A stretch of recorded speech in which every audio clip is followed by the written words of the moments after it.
agradeço. Acho que vou fazer a apresentação em pé, porque não vou enxergar a projeção. Bom dia, queria agradecer ao João o convite para participar desse curso, que eu acho super importante. E como o João deu uma liberdade bem grande para a gente escolher o tema que a gente vai apresentar hoje, eu escolhi apresentar um tema que é uma pesquisa que eu estou fazendo agora, e acabamos de fazer um paper sobre isso, um artigo sobre isso, que é o que está acontecendo com o estado do bem-estar social no mundo. Quer dizer, o foco da minha apresentação não vai ser o Brasil, vai ser o que está acontecendo principalmente nos países desenvolvidos, para a gente ter assim um pouco um parâmetro, né, de comparação para situar até a posição brasileira. Se a gente está indo na mesma direção que o mundo está indo, se a gente está indo numa direção diferente. Bom, então, o título da apresentação é Welfare State, o estado do bem-estar social depois da grande recessão, que é esse período de crise que a gente está vivendo a partir de 2007 e 2008. Será que depois disso o que aconteceu foi uma retração, uma diminuição desse estado do bem-estar social? Então essa foi a pergunta motivadora da minha pesquisa, saber se depois da crise o welfare state também teria entrado em crise, a gente teria tido uma redução dos gastos sociais nos países desenvolvidos. Então, a pergunta lá do título do slide, crise do welfare state, será que dessa vez é para valer? Porque toda a história do estado do bem-estar social sempre teve esse fantasma de que ele estava em crise, desde que ele foi criado, né? Tinha sempre uma crise anunciada, e essa crise ela nunca se verificava de fato, pelo menos não nos indicadores de gasto social, né? Então, o artigo, o que eu pretendo fazer? Analisar os principais indicadores da evolução do estado do bem-estar social nos países desenvolvidos. São os países que compõem a Organização para a Cooperação e Desenvolvimento Econômico, e o período que eu cubro é desde 1980 até 2016, que é o último ano que a gente tem dados disponíveis para um conjunto bem grande de países, mais de 30 países. Em particular, o que eu quero avaliar é se a crise que se iniciou, a crise econômica que se iniciou em 2007 e 2008, ela implicou numa redução do estado do bem-estar social no mundo desenvolvido. Para fazer isso, eu estudei o comportamento de algumas variáveis. A primeira variável é a variável gasto social. Aqui eu estou olhando o gasto social como percentual do PIB, do produto. Em segundo lugar, eu olhei também o que aconteceu com os tributos, se a carga tributária desses países aumentou, diminuiu, se manteve. E, finalmente, eu quis olhar também o que aconteceu com a efetividade desse estado de bem-estar social. Essa efetividade, se o estado de bem-estar social é efetivo ou não, em geral, ela é medida pela capacidade do estado de bem-estar social de reduzir a pobreza e a desigualdade nos países. Então, eu peguei alguns indicadores de pobreza relativa e desigualdade medida pelo índice de Gini, para a gente olhar um pouco essa questão da efetividade. Bom, a escolha dessas dimensões se deve a uma compreensão particular que eu tenho do que é o estado de bem-estar social. O estado de bem-estar social é um conjunto de intervenções públicas que visam aumentar a quantidade de bens primários sociais à disposição da população, aqui com o objetivo último de proteger a população contra riscos sociais e de promover a expansão de oportunidades, tá certo? É para isso que ele existe. E, então, como parte de um certo pacto social, que a sociedade combina que essas coisas têm que ser providas publicamente. Tá? Então, essa foi a maneira que eu encontrei de ver como se comportou aí o estado de bem-estar social nesse período, não só o período exatamente recente, de 2007 para cá, mas eu fiz quis olhar um panorama mais longo, desde 1980 até agora. Bom, quais foram as questões motivadoras disso? Havia várias previsões negativas em relação ao que poderia estar acontecendo com o estado de bem-estar social. Então, as perguntas foram as seguintes: será que o gasto se contraiu e teria havido, portanto, uma corrida para o fundo? Todos os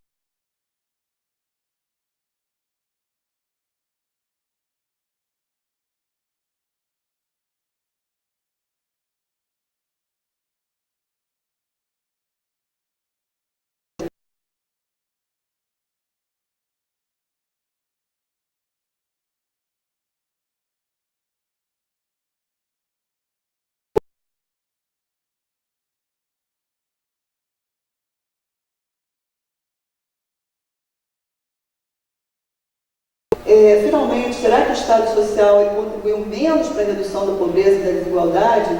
Quais seriam os desafios, então, que a gente teria pela frente? Bom, a motivação última, é claro que o Brasil estava na minha cabeça o tempo todo, né? Aqui a gente estava passando pela questão do teto do gasto, né? Vocês lembram disso, vocês aprenderam no curso.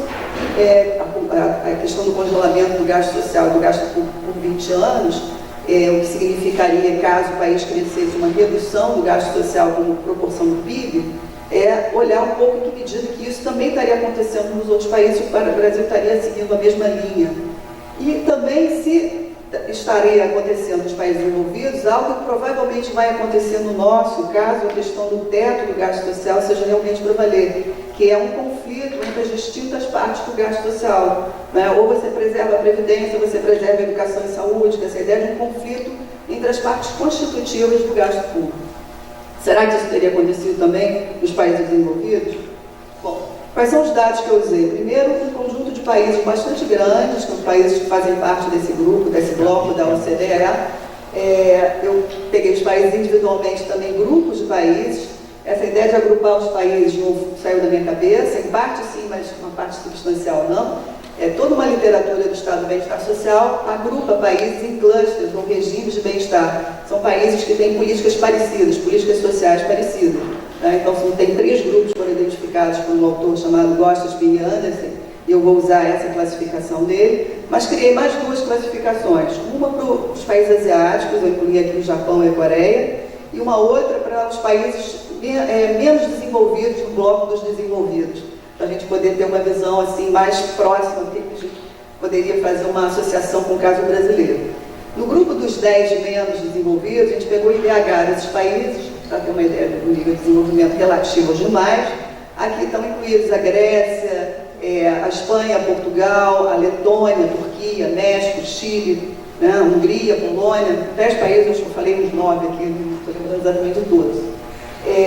Bom, o gasto, como é que eu medi? Com um percentual do PIB médio para todo o bloco, depois por grupinhos, desses grupos que eu falei, regime liberal, regime conservador, regime social-democrata, que são os regimes dos pinhanos, dos países principalmente europeus e do norte da América, e mais o meu grupo de países menos desenvolvidos, os 10 menos desenvolvidos do bloco dos desenvolvidos, e também os países asiáticos, e aqui são basicamente Japão e Coreia, que eu estou olhando, tá? Olhei então médio por grupo, por país, por rubrica de gasto e por estratégia. A ideia de estratégia é ver se houve alguma mudança na composição das políticas.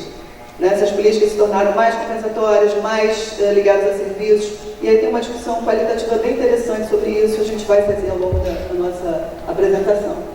Olhei também, no caso da tributação, o percentual do PIB, quer dizer, o tamanho da carga tributária como percentual do PIB, será que isso aumentou, diminuiu, se manteve? Mas também fiquei interessado em saber se houve alguma mudança na composição da carga tributária que pudesse indicar que o Estado do Bem-Estar Social tivesse tornado menos redistributivo, mais regressivo em vez de progressivo. Né? Então, para isso eu olhei, por exemplo, impostos diretos versus impostos indiretos, pessoas versus corporações, trabalhadores versus empregadores, para ver se o peso estava indo mais para um lado do que para o outro. Se fosse mais para o lado dos primeiros, estaria sendo mais progressivo, para o lado dos segundos, estaria sendo mais regressivo. E finalmente eu li a alíquota dos impostos corporativos, como as corporações estariam sendo tratadas por esses estados de bem-estar dos países mais desenvolvidos. Será que elas estariam tendo algum tipo de facilitação, porque estaria havendo uma competição tributária, né, entre os países desenvolvidos por capitais, e por isso eles estariam favorecendo as corporações, reduzindo as alíquotas? Bom, finalmente, para a gente olhar a efetividade, eu criei essa variável chamada esforço de redistribuição, que é para saber em que medida que o Estado do Bem-Estar Social efetivamente reduziu pobreza e desigualdade. Seria a diferença entre a pobreza de mercado e a pobreza pós-fisco, e a desigualdade de mercado e a desigualdade pós-fisco.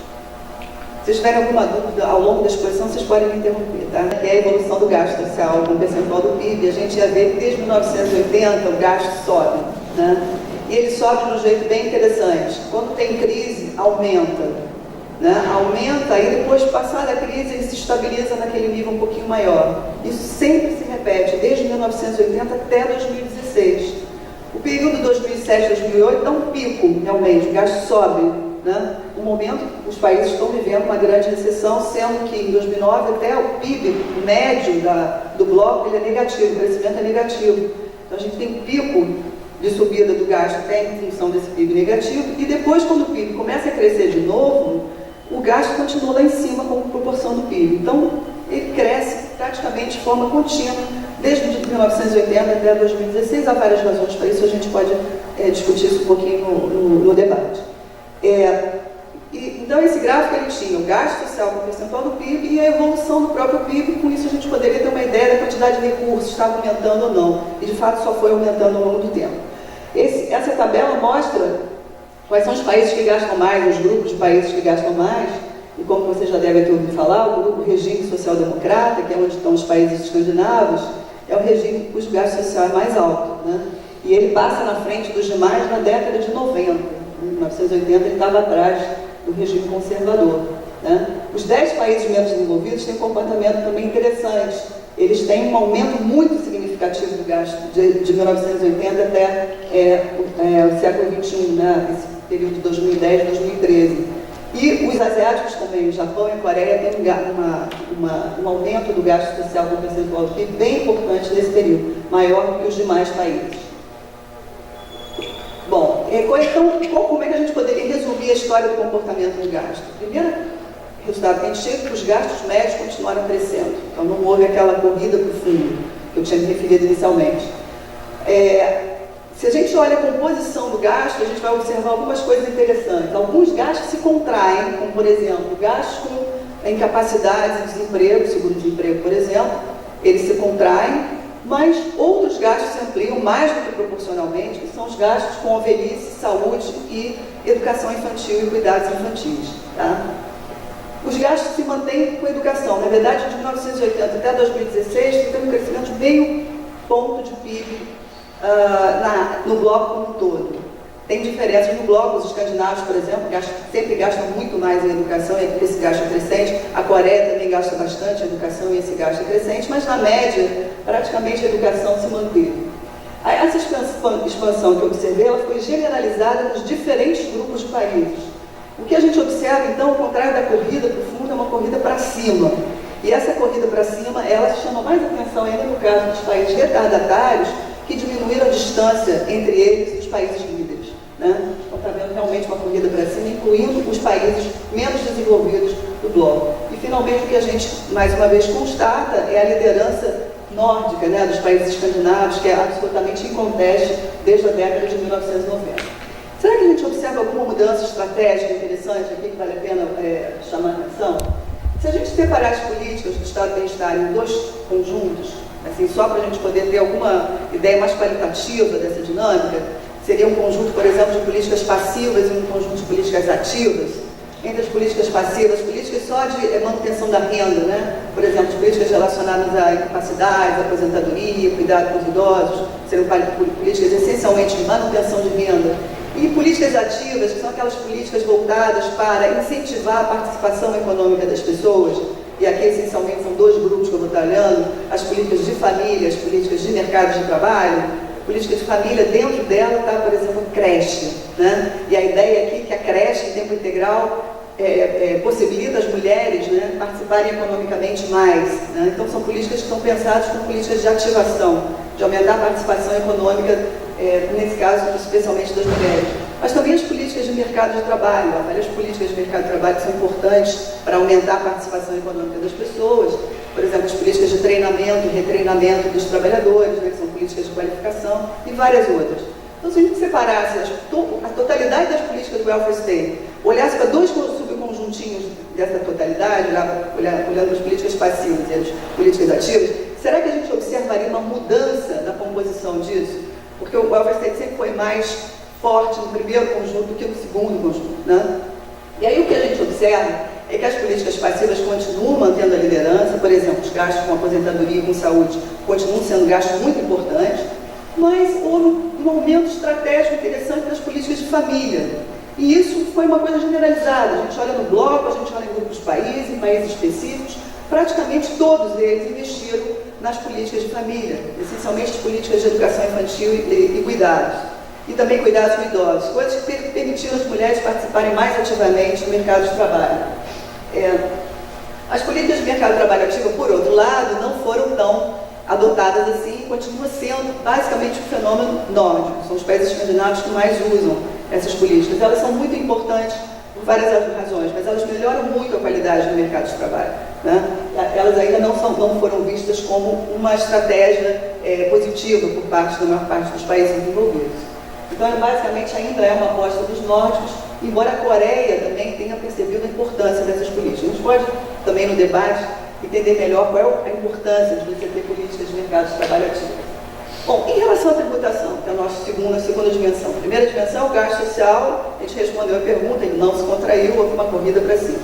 E a tributação, o que aconteceu? A gente olhar lá embaixo, de 1980 ao período final, 2010, 2015, a gente teve um aumento da carga tributária, né, no bloco como um todo, né?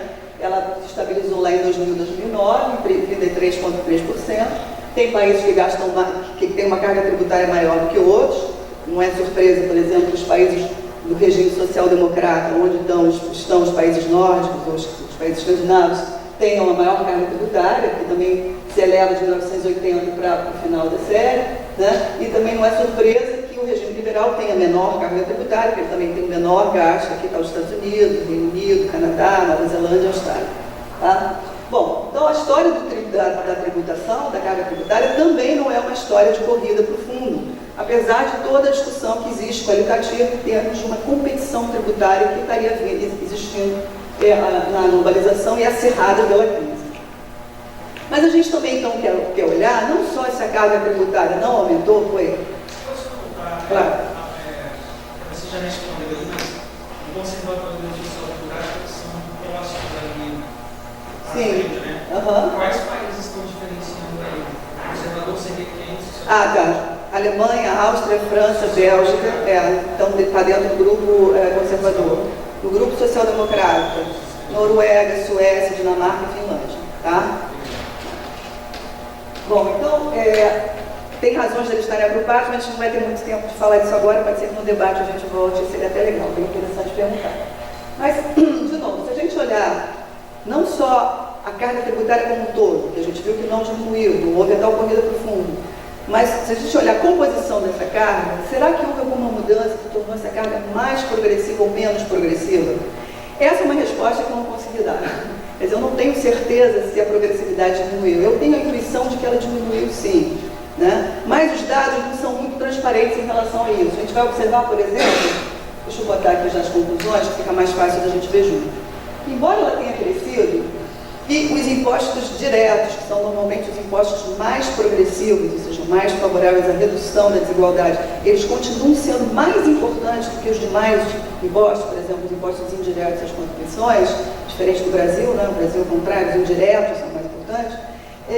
Esses impostos diretos continuam sendo mais importantes que os indiretos, mas essa proporção ela se alterou de forma regressiva, tá? Ou seja, a participação dos impostos indiretos aumentou. E em alguns países, como por exemplo a Inglaterra, ela aumentou tanto que virou a balança para o lado dos indiretos. Quer dizer, a Inglaterra ficou mais parecida com o Brasil. A carga tributária dela está mais apoiada em impostos ao consumo do que impostos diretos sobre pessoas e corporações. Então, isso é algo preocupante. A segunda coisa que a gente pode observar é que os impostos pessoais, impostos diretos, que as pessoas pagam, em comparação com os impostos diretos com que as corporações pagam, os impostos diretos incidiram menos sobre as pessoas e mais sobre as corporações, o que, em princípio, é algo pró-progressividade. Em princípio, né? Também isso tudo tem, a gente teria que fazer uma análise de incidência fiscal bem detalhada para poder dizer aconteceu exatamente isso. Mas, em princípio, pró-progressividade. Então, uma movida foi contra a progressividade, outra movida pró-progressividade. Finalmente, as contribuições à Seguridade Social, elas aumentaram a importância. Então, eu queria marcar que, enquanto os impostos diretos e indiretos diminuíram em importância, sendo que os diretos diminuíram mais do que os indiretos, as contribuições aumentaram muito em importância. As contribuições à Seguridade Social feitas por empregados e empregadores, tá? Normalmente, essas contribuições, elas incidem mais sobre os empregadores, mas houve um movimento regressivo, no sentido de que aumentou a incidência sobre os empregados. Tá? Então, o financiamento do Estado do Bem-Estar Social aparentemente deu uma piorada em termos de progressividade. Tá? Isso tudo é aparentemente, eu teria que ter uma lente, uma análise de incidência fiscal para poder dizer que foi assim que aconteceu. Mas, em princípio, seria isso. No caso dos países nórdicos, é diferente. O caso dos países nórdicos tem alguma... Depois a gente podia detalhar assim, cada regime se apoia num tipo de imposto.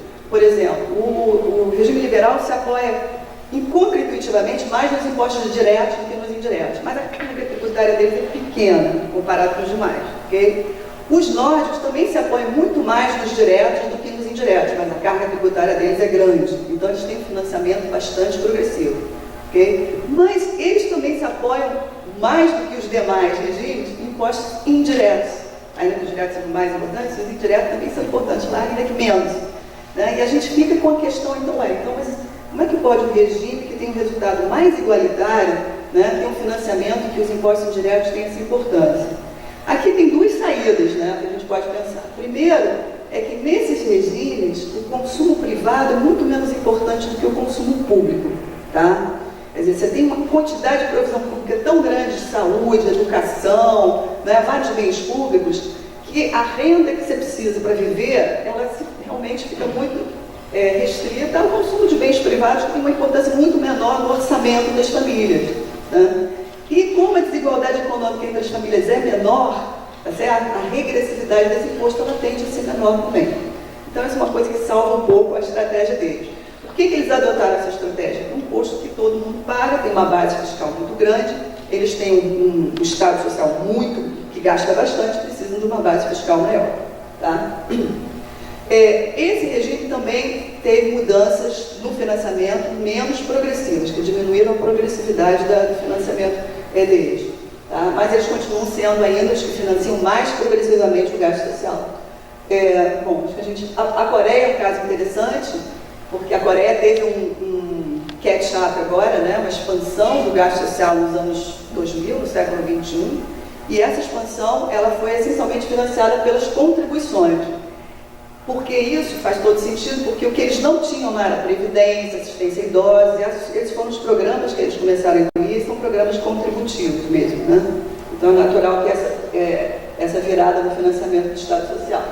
Bom, finalmente a gente pode olhar agora a questão da efetividade do gasto social. Será que esse welfare state, que não diminuiu de tamanho, ao contrário, aumentou, que foi financiado com uma carga tributária um pouco maior, que essa carga tributária, a gente colocou uma interrogação sobre se ela reduziu ou não, se ela ficou mais ou menos progressiva, será que esse welfare state foi efetivo nas suas funções principais de redução da desigualdade, redução da pobreza relativa? Bom, o que a gente observa é que, olha só a última linha, para não ficar muito confuso, a última linha da segunda parte da tabela, que é esforço de redistribuição. Esse esforço de redistribuição ele mede a diferença entre a pobreza relativa da renda de mercado e a pobreza relativa depois que o governo faz as transferências e arrecada o imposto de renda, ok? A gente pode sintetizar isso como depois do governo, pobreza relativa pós-fisco, ok? Então a gente observa que esse esforço foi aumentando ao longo do tempo. O governo fez mais o Estado do Bem-Estar Social fez mais para reduzir a pobreza do que fazia na década de 80. Ele fez mais no século XXI do que fazia na década de 80. Por exemplo, ele diminuiu em 13,1 pontos percentuais a pobreza relativa na década de 80, enquanto que no período 2010-2014 essa redução foi de quase 17 pontos percentuais. Então ele fez um baita esforço para reduzir a pobreza. Contudo, se a gente olha o pedaço de cima da nossa tabela, que é a pobreza que ficou depois que o governo foi lá e fez as transferências e arrecadou os impostos diretos, a gente vai observar que ela aumentou. Quer dizer, ao longo do tempo, tá, a pobreza pós-governo era 9,1% da população, passou em 2010-2014 a 11,6%. Né? Então, apesar do welfare state ter feito um grande esforço para a redução da pobreza de mercado, esse esforço não foi suficiente para fazer com que a pobreza pós-governo também se reduzisse. Né? A mesma coisa, isso varia por regime, a gente pode olhar isso, por exemplo, o regime social-democrata é o que mais faz isso, é o que tem maior esforço de redistribuição, é o que tem a maior efetividade, mas também ele sofreu o mesmo fenômeno, apesar de haver um grande esforço para a redução da pobreza relativa, maior ainda ao longo do tempo, essa pobreza pós-governo continua aumentando. Isso não poderia ter relação com o fato de que a partir, nesse período, as políticas sociais foram ficando mais focalizadas, convencionadas? Bom, então, isso não é uma coisa que a gente observa no caso do regime social-democrata, tá? Quer dizer, uma mudança paradigmática da política social, do universalismo para a focalização. Porque você tem que olhar aqui dois lados. será que isso é causado pelo mercado, digamos assim, mercado de trabalho, né, por exemplo, ou será que isso é causado pela política social ou uma combinação dos dois, certo? Pelo que a gente observa até agora, expansão do gasto social, não alteração dos programas essenciais, por exemplo, as políticas passivas continuam sendo muito importantes, a transferência de benefícios. Eu acho que o veredito está mais do lado do mercado de trabalho. O mercado de trabalho foi se deteriorando, a gente sabe disso, né? Isso aconteceu pós-grande recessão, uma grande deterioração do mercado de trabalho, o aumento da pobreza até das pessoas que estão trabalhando, né? Por causa da desregulamentação desse mercado, salários mais baixos. Então, é mais provável que o candidato a culpado aqui seja mais o mercado de trabalho do que a revisão, a reforma das políticas sociais. Tá? Mas isso aqui ainda tem, já te dou a palavra, isso aqui é uma coisa que eu ainda vou olhar país a país, porque eu estou aqui no nível, eu estou lá em cima, né, olhando do avião, a paisagem da terra, assim, né? Quer dizer, como está o estado social no mundo hoje. Depois eu tenho que descer lá em cada país, para ver em cada país quais foram as reformas que foram feitas e o impacto específico delas. Aí eu só posso fazer isso realmente país a país. Tá? Oi. Só uma curiosidade, porque o único bloco que diminuiu a pobreza foram os 10 países menos desenvolvidos. Será que teria algum efeito dessa migração, desse resultado da pobreza especificamente? Desse grupo? Não, porque talvez esse teria menos afetados. É possível que esse seja uma variável, sim. Mas aqui você vê que são países que não tinham praticamente o welfare state, foram construindo, né, esse Estado de bem-estar social. Então, realmente o impacto, talvez marginal, seja maior no início do que vai sendo ao longo do tempo. Né? Aqui também você tem que ver Chile, Turquia, México, foram países que tiveram reduções importantes da pobreza relativa e da desigualdade, meio parecido com a América Latina. Só para esclarecer, até porque tem gente já vendo o live aqui, que você está usando o conceito de pobreza relativa e não de pobreza absoluta, que é extrema pobreza, e pobreza essa cai no mundo inteiro, inclusive em todos esses países. Só para o pessoal que está vendo não confundir alhos com a pobreza relativa é um conceito que muita gente considera até um conceito mais ligado à desigualdade exatamente. à insuficiência absoluta de recursos. Exatamente. Então aqui a gente está pensando a proporção da população que tem rendimento abaixo de 50% da renda mediana. Tá? Mas aí a gente está comparando todo mundo usando a mesma medida. Então não posso comparar usando medidas diferentes. Mas essa, inclusive, é a medida oficial da OCDE, né? Quando a gente fala de pobreza relativa. Bom, o que aconteceu com a desigualdade? É uma coisa muito parecida aconteceu com a desigualdade. Se a gente olha lá embaixo, aumentou o esforço de redistribuição, ou seja, aquela diferença entre a desigualdade de mercado e a desigualdade pós-governo, ela cresceu, ou seja, o welfare state fez um baita esforço para aumentar isso. Né? De 11,7 pontos percentuais de Gini para 15,6 pontos percentuais de variação do Gini, um esforço maior, mas o resultado, a última linha lá também, da parte de cima da tabela, é que a desigualdade medida, né, com o índice de Gini aumentou entre 1980 e 2010, 2014. Também há uma variação importante entre os regimes, o regime mais efetivo continua sendo o regime social-democrata, ele é o regime mais igualitário. Eu não botei a tabela aqui da desigualdade de mercado comparado com a desigualdade pós-governo, a gente veria que ele continua sendo o regime mais igualitário, até mesmo quando você considera a desigualdade de mercado, mas até esse regime que é mais igualitarista, um regime que teve um resultado menos favorável em termos da redução da desigualdade. Ou seja, o welfare state fez uma força grande, mas ele não conseguiu fazer frente às forças contrárias a ele, essencialmente as forças de mercado, na minha hipótese, tá? Bom, então, estamos chegando à conclusão aqui do artigo. A investigação, então, ela revelou que o século XXI tem sido um século ainda de expansão do welfare state. Eu acho que esse é um resultado bem interessante, é muito raro na literatura, tá? Esse paper ele realmente tem uma certa inovação aqui, né, que eu queria um pouco chamar a atenção. Com gastos crescentes e catch-up dos países retardatários, os países menos desenvolvidos continuam se expandindo. Todas as grandes áreas de política social sofreram aumentos, com exceção de incapacidade e desemprego. Aqui há reformas importantes de retração. Tá? O seguro-desemprego ficou mais difícil de ser obtido em praticamente todos os países. Houve uma redução dos prazos desse seguro.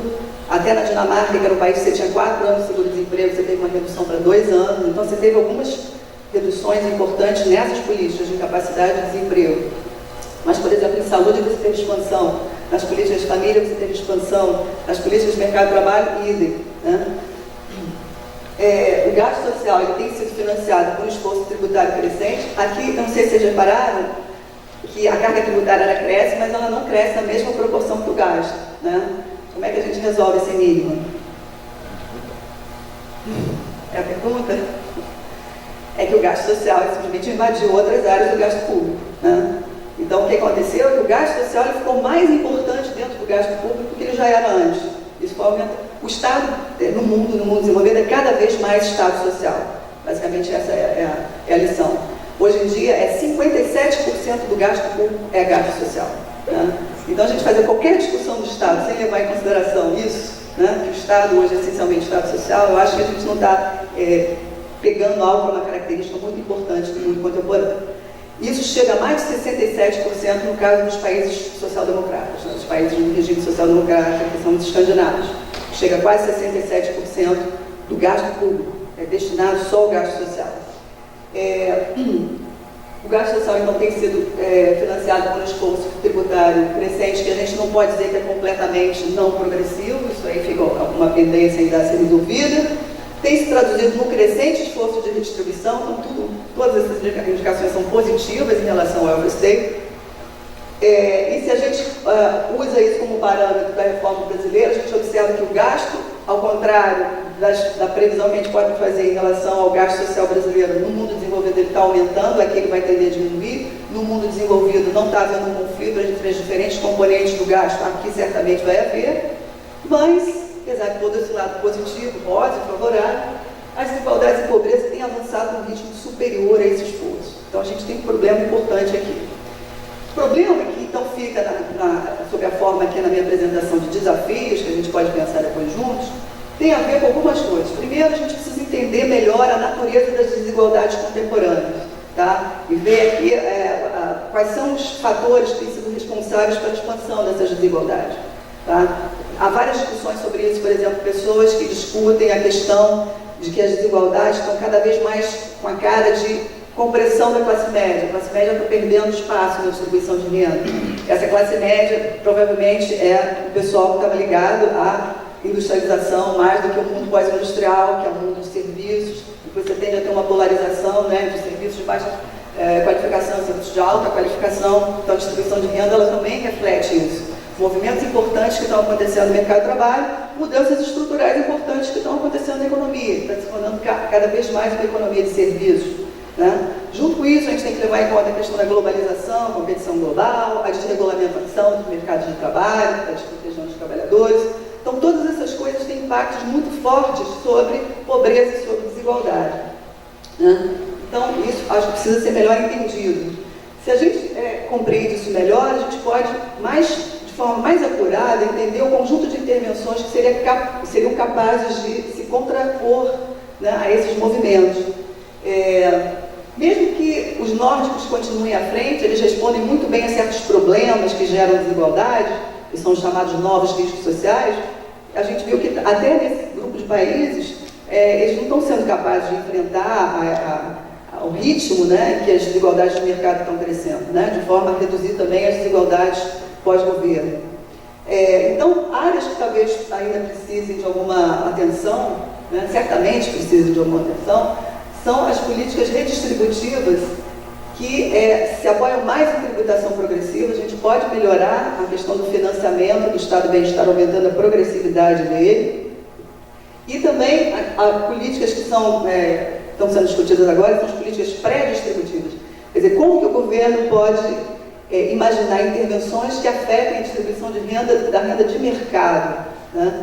Isso normalmente é feito, por exemplo, via regulação do mercado de trabalho.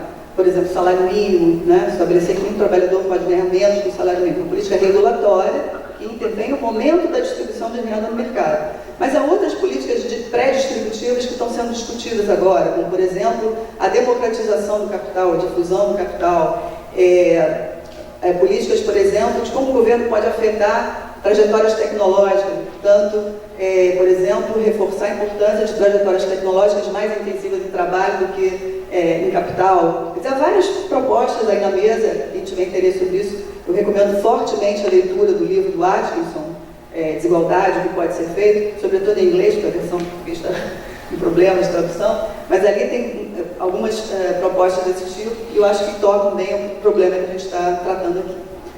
Bom, era isso. Obrigada.